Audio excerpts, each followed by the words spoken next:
Kiz. Hello everyone, welcome back to another video. Mr. Kiz here. Happy New Year. It's 2021 now, and this is the first video that's coming out in the new year. So I'm excited to keep the momentum of the videos coming. So looking back at 2020, a lot of things happened, and one of the major events that happened that really affected the world were the protests that happened after the murder of George Floyd. A lot of conversations happened after that a lot of Black people had questioning what it meant to be Black in America and in the world and our struggle and things of that nature. It's taken me a while to process all of this. So George Floyd happened in May of 2020 and we're in January 2021 now. And I've been reflecting on what it means to be Black. And one particular term that I remember that's kind of stuck with me is being Black is not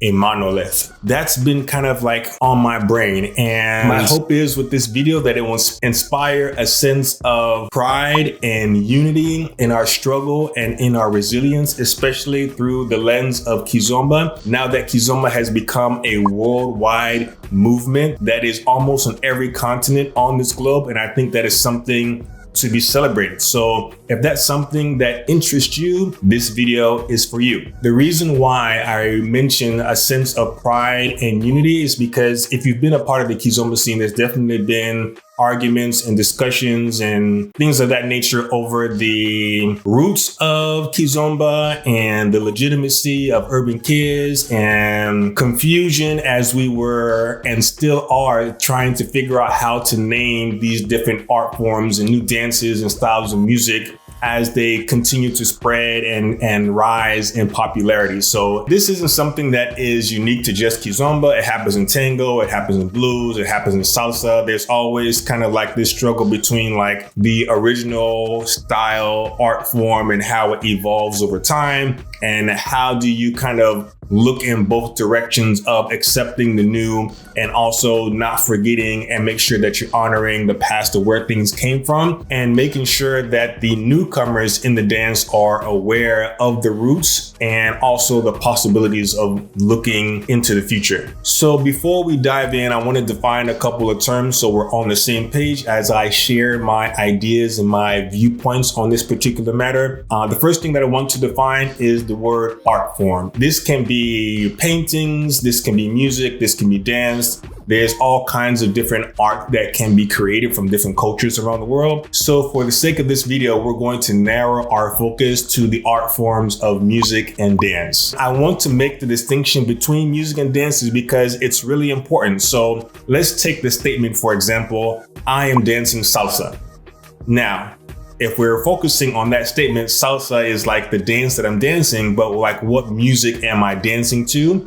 When I make that statement, we automatically assume, oh, if he's dancing salsa, he has to be dancing to salsa music. But that's not always the case, you know? I could make the statement, I am dancing hip hop to salsa music. And here you see in this particular sentence, there is a word hip hop to represent the dance, and there is salsa to represent the music. Or I could switch this around and saying, I am dancing salsa to hip hop music. And so again, the same words we use, but now hip hop is the music and now salsa is the dance. And this whole notion of dancing a different style dance to a different genre of music can be considered fusion, but we're not going to get into that. That's a whole nother conversation for another video. So like I mentioned before, we have these art forms of music and dance, and we talked about the old versus the new, depending on what time frame that you're in. And this is something that brings up another question, because we have words that we use to describe different types of art forms over time. We have traditional, we have authentic, classic, folkloric, old school, throwback. These are kind of like definitions we just kind of throw at different things, but I haven't found like a concise definition of each of these as it applies, because, you know, for example, in the Kiz world, you've heard of traditional Kizomba, and there's people that disagree with the word traditional in front of Kizomba because Kizomba is still present. There's still music being created. It's not something that was of the past, but it resembles something of the past. So you've seen the word retro Kizomba or authentic Kizomba, and there isn't one consensus to say like this is what you should call it. And my point here is to say that the terms that we use to define our art forms over time can vary, so it makes it a little bit tricky on how we classify different art forms over time, and Kizomba is no exception. All right, so now that we have defined art forms, we're going to now list the art forms of music and dance under the Kizomba umbrella. So if you've been around the Kizomba scene, these shouldn't be a surprise to you, but I do just want to make the distinction. Just like I made that statement before, I am dancing salsa, one would assume that that person is dancing to salsa music. The same applies to some of the genres that we have in Kiz. I can say I am dancing Kizomba, I am dancing Semba, and it is assumed that that is what I am dancing to, is the music that pertains to that. So I am dancing Semba to Semba music, I am dancing Kizomba to Kizomba music. And with some of these other art forms under the Kizomba umbrella, that statement isn't always so straightforward. So on the music side of the Kizomba umbrella, we have Semba, Kizomba, Tarashinya, Tarasho, Ghetto Zouk, Urban Kiz, and there's also like so many Kizomba English remixes that are created now as well. On the dance side, we have Semba, Kizomba, Tarashinya, Tarasho, Kizomba Fusion, and Urban Kiz. So in this video, we aren't going to be delving into Tarashinya and Tarasho. I feel like those two concepts would be better talked about in a separate video. But let's talk about Semba as it grew into Kizomba, to Ghetto Zouk, to what we now see in Urban Kiz, shall we? And if you are enjoying this video and this type of content, please make sure you hit the like button and the subscribe button. It really helps the video get out to more people to help spread this type of knowledge. So I just listed some art forms under the Kizomba umbrella under the scope of music and dance. And when we're thinking about art, definitely some ingredients needed to create art are inspiration and influence. So let's go ahead and follow the thread of influence and inspiration through these different art forms. And to make sure that the video isn't super long, we're not going to be getting super deep into all of these different art forms, but we're just going to kind of keep it at the surface level and find these similarities that are going to lead to my point of the pride and the unity that I spoke of at the beginning of the video. So when we take a look at the history of Semba, which comes from Angola, we definitely have a mixed bag of different influences that are at play. First of all, Angola is located in the continent of Africa, and Angola was a Portuguese colony for 400 years. You definitely hear the term polyp when you start speaking about the history of Angola, because it's one of the Portuguese-speaking African countries, which is what polyp stands for. I'll put the meaning on the screen here. So polyp just refers to the African countries that have the official language of Portuguese, and Angola is one of those. The other polyp countries are Cape Verde, Guinea-Bissau, Mozambique, Sao Tome, and Equatorial Guinea. So when you hear the word polyp, these are the countries that are being referred to. So like I mentioned, Angola was a Portuguese colony for 400 years, and this is where Semba is a traditional dance of Angola. The predecessor of Semba is a dance called Rebita, or one of the predecessors, I should say, is called Rebita. And there's also a predecessor called Masemba, which means a touch of the bellies. And I'll play a video here for you of Rebita. You can see that they're walking around interlocked in their arms in a circle, and then at a particular moment in the music, there is a touch of the bellies that happens there. In different articles that I found around the internet, it does show that even Rebita had some European influence, which makes sense since it was a Portuguese colony, yeah? The walking around with the arm interlocked is something that is characteristic of other medieval dances that were around as well. And another tidbit to highlight that I think is interesting is the instrument of the accordion. The accordion was a German instrument. It was invented there in Germany,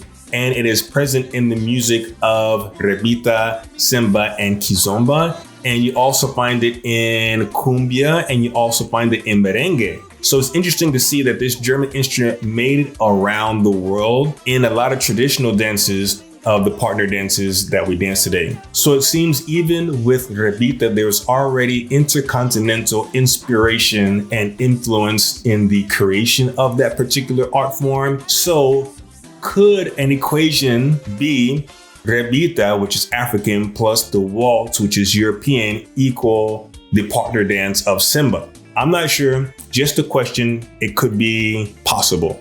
So moving along to Semba, we know that Kizomba came along, and the equation that we see with Kizomba a lot is Semba plus Caribbean Zouk equals Kizomba. And so here I would like to highlight Caribbean Zouk. As I highlighted in previous videos, Caribbean Zouk is an art form from the Caribbean. So we had Black people, Africans, that were taken from Africa to the Caribbean. There they survived and created a new art form. That music art form of Caribbean Zouk made its way back to Africa, but this time in Angola. And that influenced another art form, which is Semba, and that created a new art form in Kizomba. And I think this is pretty interesting because Caribbean Zouk, I can label it as an African Diasporic art form that made its way back to the motherland. Another art form that was present in Angola was Salsa. This was from the troops that Fidel Castro brought to help Angola win its independence. So with Salsa, we have another art form of the African diaspora. Another collaboration happened, and we have evidence of this with Semba songs that have salsa in them. I will link some of those in the comments. And I think there's another collaboration in the dance form. A similarity that I see is how the follower will rotate around the lead. Here is an example of that on the Semba side. And now take a look at this particular dance known as the tornillo, and how you can kind of, which is a Cuban dance, and how the similarities kind of exist on both sides. I think that's pretty interesting as well. So if you're following along, we showed that how Semba has a mix of different inspirations and influences, and Caribbean Zouk and Salsa have their own mix of influences and inspirations, and both of these put together created a brand new art form that we now know as Kizomba. So again, you're seeing this thread of influence and inspiration through the creation of new art forms over history. So going back to those dance equations that I talked about before, where we were distinguishing between the music and dance, we saw people who were dancing Semba to another genre of music, which was Cuban salsa and Caribbean Zouk, and that became a new art form that we now know as Kizomba. All right, so the next art form that I want to highlight is going to be Ghetto Zouk. Ghetto Zouk was created by Palab descendants in Rotterdam, which is in Amsterdam, which is in Europe. And a particular person that's considered to be the father of Ghetto Zouk is Johnny Ramos. I did do a podcast with him. I'll link that in the description so you guys can check that out. He is considered to be the father of Ghetto Zouk. Again, let's take a look at another equation.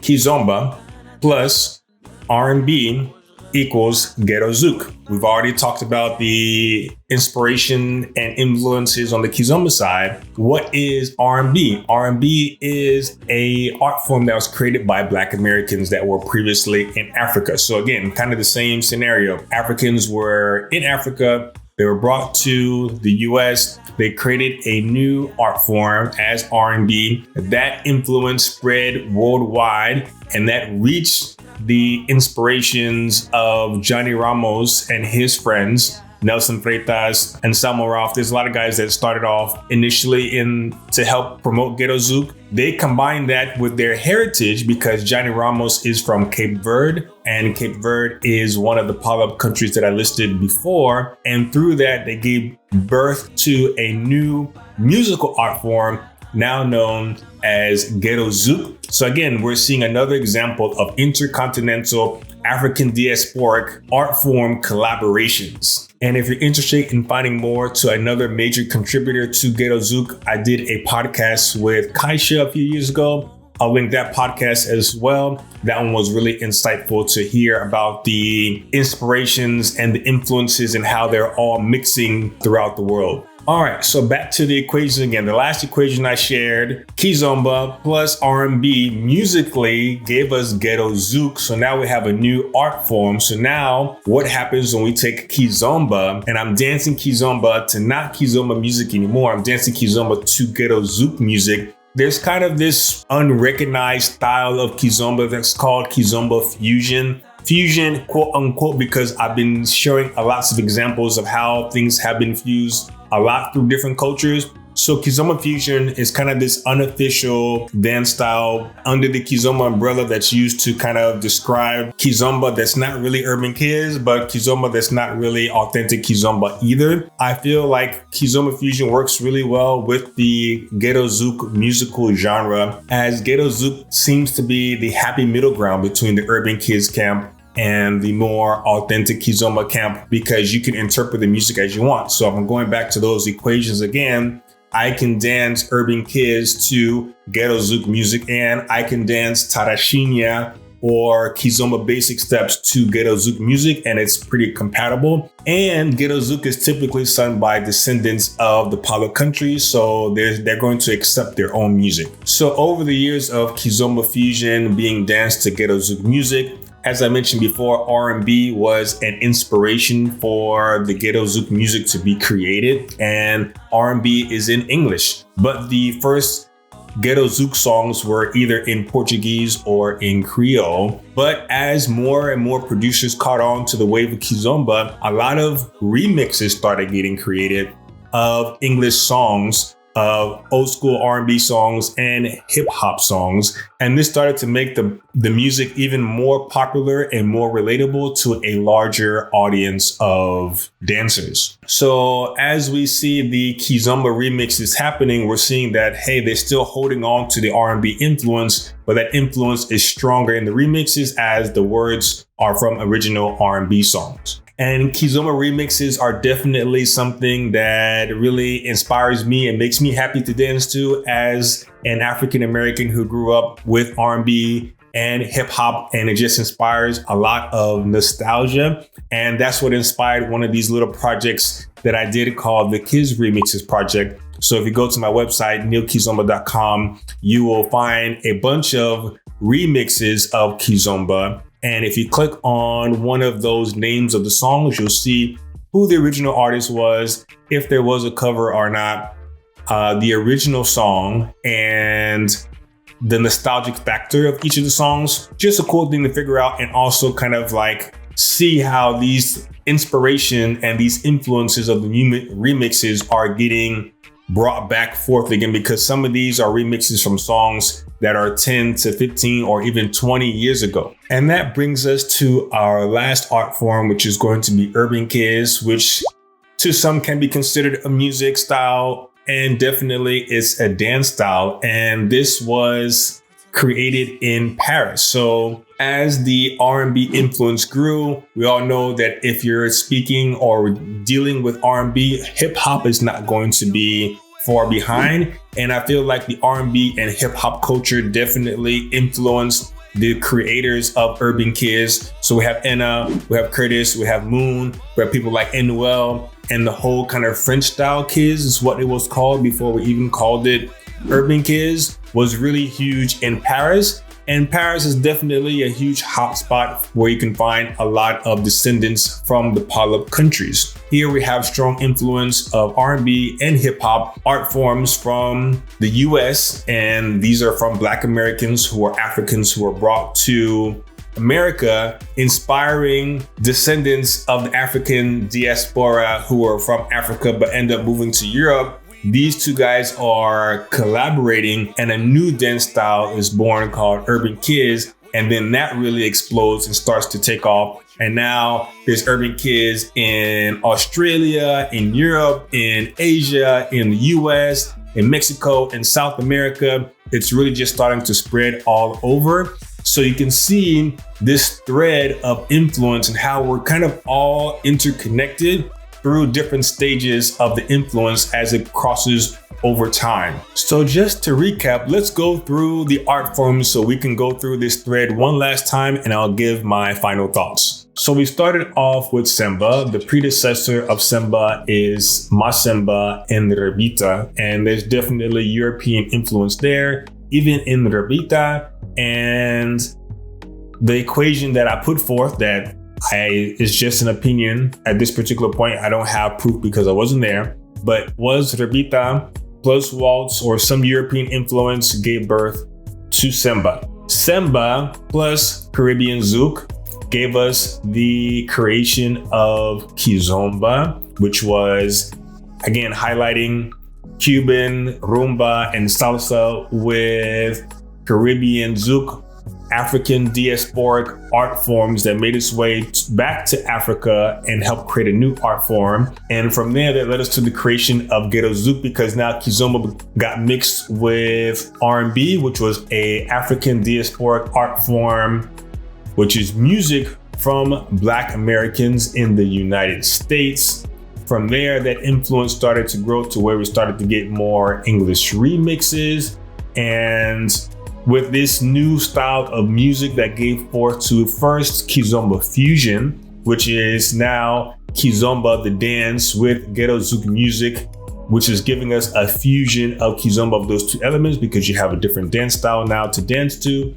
From there, Kizomba fusion went to Paris, and the hip hop culture also got added to the mix with the remixes as well. And now you have Urban Kiz, which is another African diasporic art form dance that was born from a collaboration of other African diasporic art forms. So I feel like all of this is super awesome and super interesting, and it shows how similar we are more than we are different. Since all of these contributions were made by Black people, I feel like there should be a sense of pride and a sense of unity, knowing that now the Kizomba movement, the Kizomba umbrella movement, is now a worldwide movement, and there's plenty of people dancing it and teaching it, and it's really spreading all over. So it doesn't make sense to me why we are still kind of like fighting amongst ourselves when we have been collaborating with one another for so many years already.